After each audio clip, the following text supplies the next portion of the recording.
Well, good morning and a very warm welcome back to Monza for GTOpen Europe, where conditions have certainly improved since the last time we saw these cars out on track. Yesterday, it was thunder and lightning and showers during yesterday's race, but today the sun has come out. It's glorious weather here in northern Italy, and qualifying 2 is already underway after yesterday's triumph for Jan Lauritsen, the returning champion, making his comeback in the championship. It was certainly a fantastic performance for him in the Q1 track racing Porsche yesterday, and indeed it was for the team in general, as Zander Prispelak and Laurent van der Velde not only took second place overall, but the AM win as well. So a very good day in the office for the Belgian team. 15 minutes left in this qualifying session. My name is Chris Stevens. Alongside me is George Morgan. And George, nice to see the sun out today. Yes, a vastly different complexion to what we saw yesterday. And it has to be said, ladies and gentlemen, we are glad of it. Certainly the sun beaming down on the circuit, the Temple of Speed lit up here with sunshine rays, and the cars now out on track.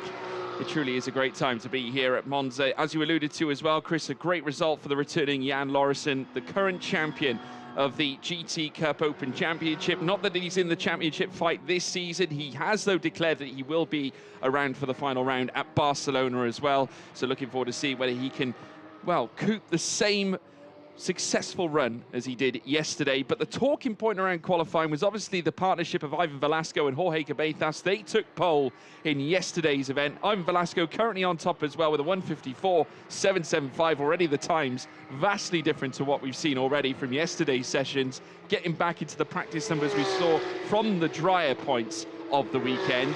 But we are seeing quite a few drivers still setting initial outlaps. Camille Perrien, who was second fastest, Fabio Babini now a 2:01.346, quite a ways off between themselves and Ivan Velasco there, around 6.5 seconds. Yes, now that looked like a piece of debris coming off of either the GDL Porsche or the Rosso Corsa racing Ferrari behind it.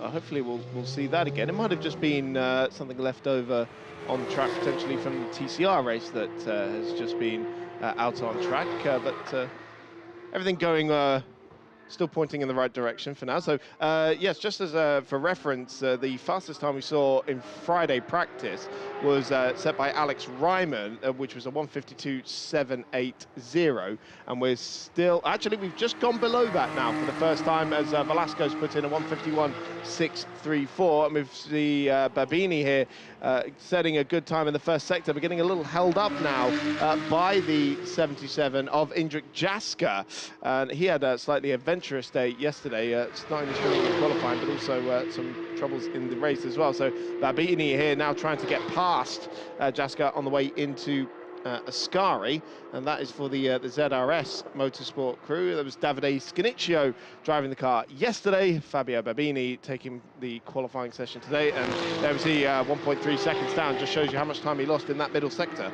Yeah, he caught up with the traffic in behind. I think that was, in fact, Alex Ryman's car that he actually met heading down the Seraglio Straight, the ST1 Porsche. That is now obviously given way to Babini. Himself and Scanaccia, though, have a great record when it comes to obtaining fastest laps during the race, have taken it in overwhelmingly 4 occasions, 4 races out of the 6 that we have had this season. It was Jan Lauritsen who got the fastest lap yesterday as well, so he adds that little notch on his lapel. Fabio Babini 4th fastest with a 1:53.700. Just looking on my timing screens, more cars improving. Glauco Solieri up on his time, 8th fastest. Lamperti coming in 9th as well. The Michael Boschez brothers, who also had struggles yesterday as well. This time it's Mikel at the wheel, and now currently in 10th place, but a purple first sector from Fernando Navarrete, and we allude to his great qualifying performances that he could muster in. Arguably the most unfortunate car on the grid, given the fact that they had the issues that they had at Portimao, but bringing their best here this time, and a pole position would mean a lot to them right now, and Navarrete is no slouch. Certainly isn't, and that car, well, most of the Mattel cars have been front runners throughout the entire season.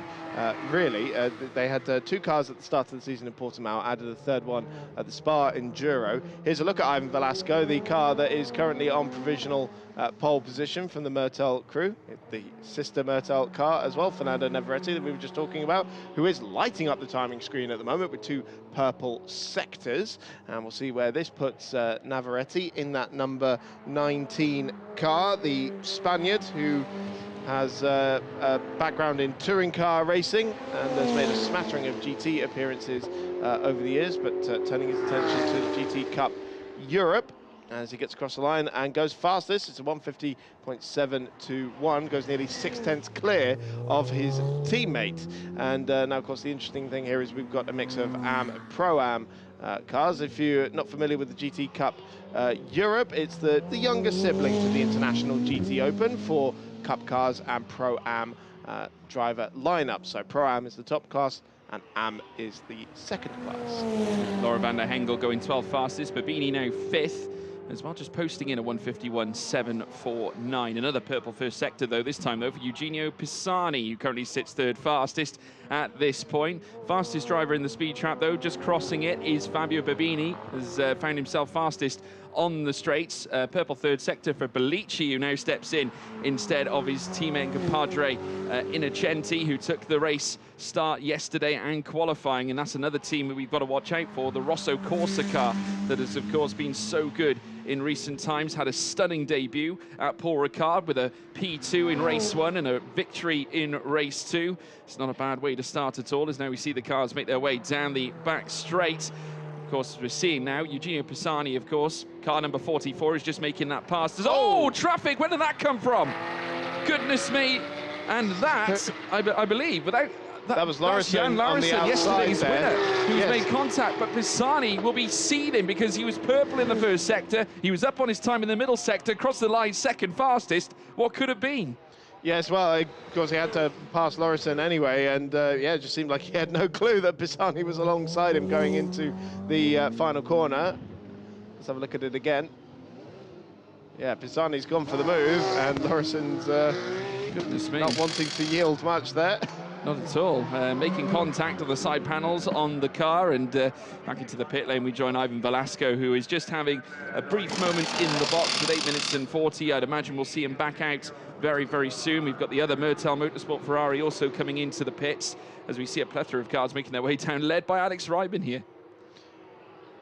Yes, car 77 being the Injik Jaska Porsche, but this is Andrea Bellici in that Rosso Corsa car that you were talking about earlier, George. And yeah, the reason that we're quite excited about this car is probably, well, this driver, Andrea Bellici, who has driven just about everything over the years. 46 years old, but a very successful single-seater career in Formula 3, has 2 Formula 3 championships to his name. An early star of the International GTOpen back in 2006 as well, was a class champion back in the day, and he's raced all the way up to the LMP1 level, as 11 Le Mans 24-hour appearances under his name, and even some TCR as well. He's a race winner there. So basically, if he's in it, he'll win in it. He certainly will do, and he's first fastest after that last lap as well. Jan Lauritsen going ahead there of Eugenio Pisani, who you can see some definite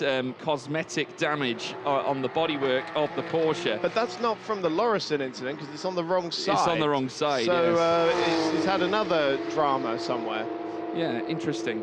Pisani now making his way across the line. We're going to take a look. There you can see it just peeling away. It's actually off the wheel arch. Just a little bit of the rubber that just sort of protects the top of the wheel arch of the car. He wants to be careful, though, because that could, if he's not careful, if the suspension drops too much, he could cut into the tyre. So hopefully that's not going to be a problem for him. Jan Lauritsen, though, exiting out to the first chicane. Of course, race winner yesterday, current champion of this series as well, and with 6 minutes and 50 still to go. Remember, he left it reasonably late to go fastest in yesterday's session. He's going to look to do exactly the same again, because he's currently stagnant in 7th place. He's already up on his time, though, in the first sector of 35.029, but purple has gone to Eugenio Pisani, who has found yet more time. Andrea Bellici, who is currently purple on his lap, is looking to improve from the original time he posted of a 1:50.468. He's up in both sectors and looking to go faster again. Can he cut into the 140s? Not quite. 1:50.178. Purple, though, at this point, and nearly 0.5 improvement, but Pisani still breathing down his neck, is only 62 thousandths behind in Sector 1. Yeah, it's only a tighter field than we normally see out here at the moment, and it's the Rosso Corsa Ferrari on top at the moment from the Myrtel Ferrari, and then two of the Porsches behind them. We have got a mix of Porsche 911 GT3 Cups, both the newer and older models. As we see, Pisani here is wringing the neck of his previous generation 911 Porsche, and they're going up against the Ferrari 488 Challenge, which we have 5 of them entered in a very healthy 23-car field for this weekend.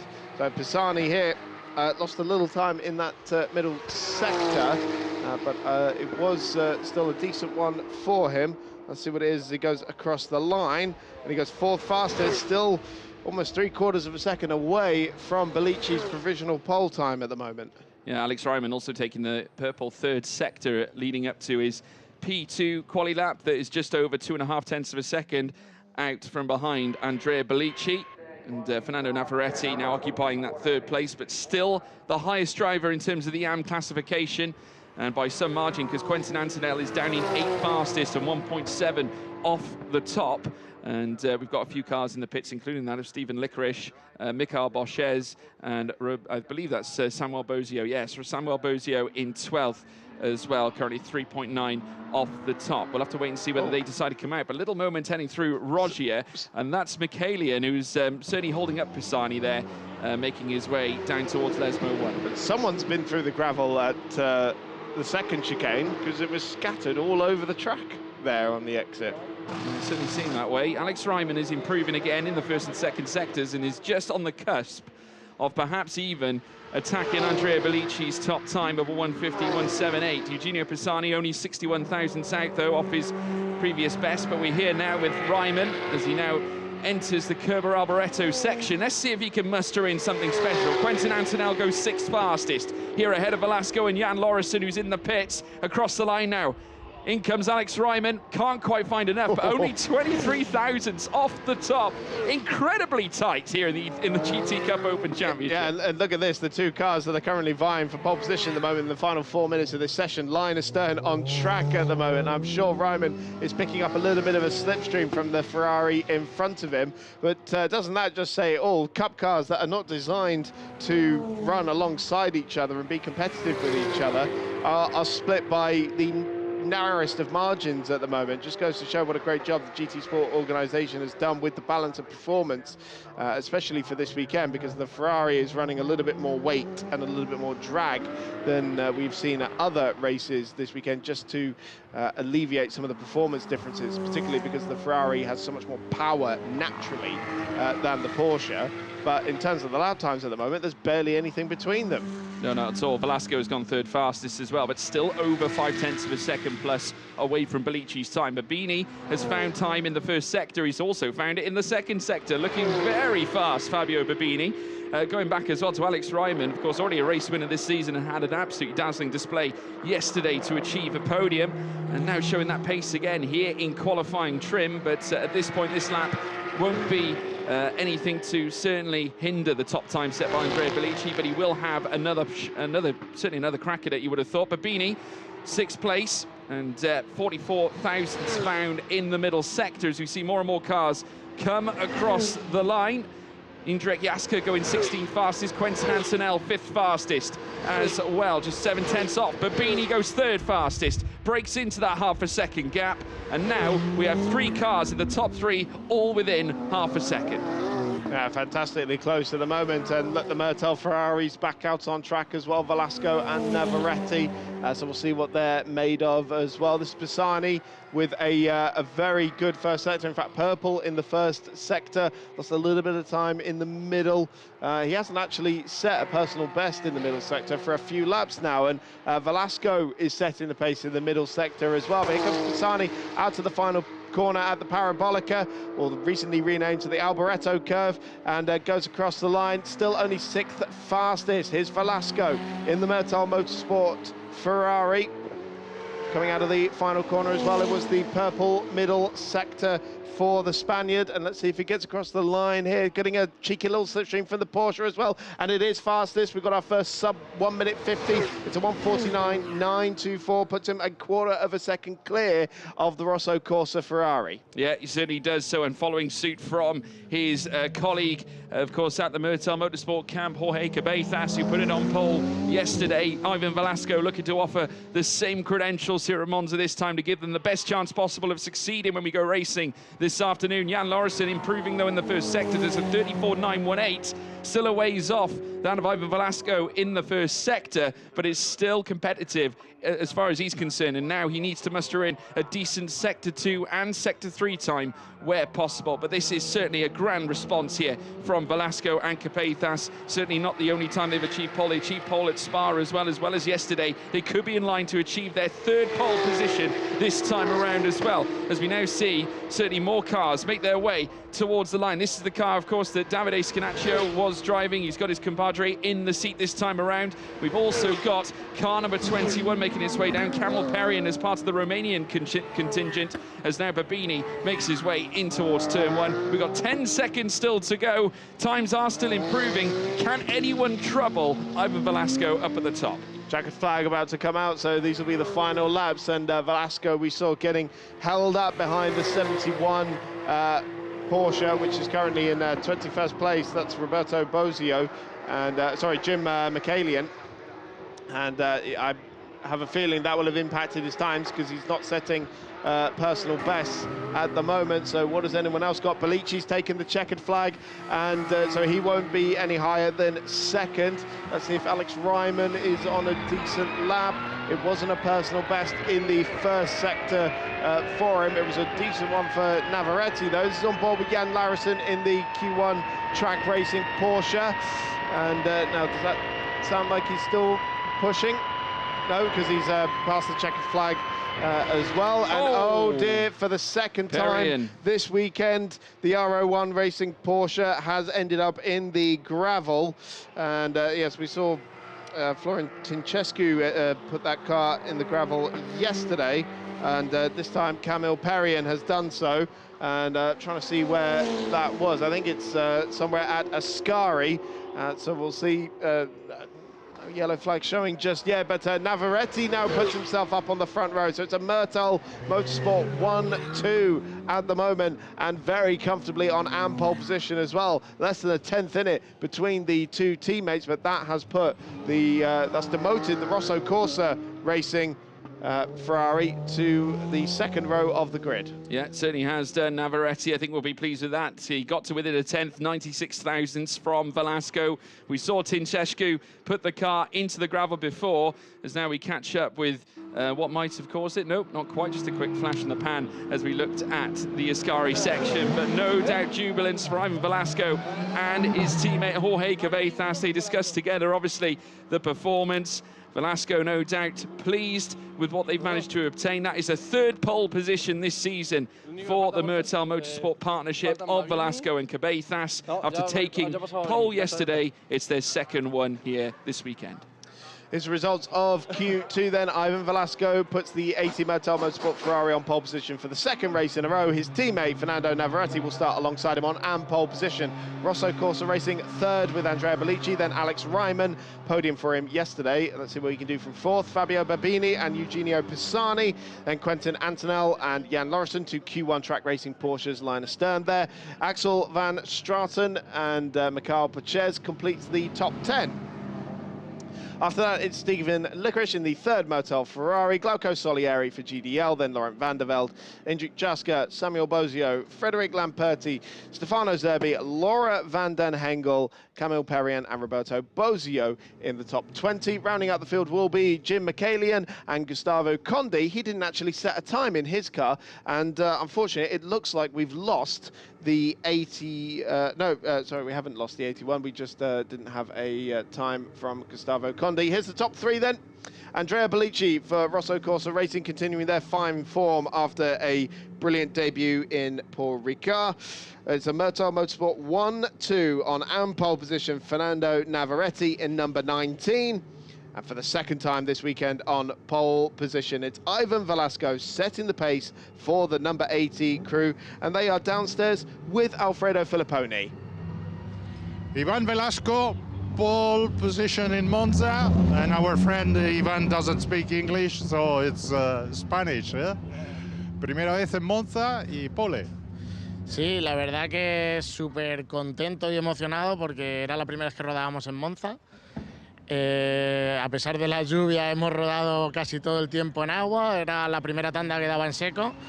Gracias a mis compañeros que me han enseñado onboard en seco he podido coger un poco trazadas y frenadas y referencias y la verdad que bueno, me ha salido una vuelta la verdad que bastante buena. So very happy, he says, first time in Monza and despite all the water in the previous days, pole position here on Sunday morning. La carrera, ¿cómo la ves? How do you see the race this afternoon? Bueno, la verdad que vamos a intentar tirar fuerte del principio porque tenemos 20 segundos de handicap, entonces tenemos que intentar meter la máxima distancia a nuestros rivales. It's going to be flat out to compensate the 20 seconds handicap. Well done, enhorabuena y hasta luego.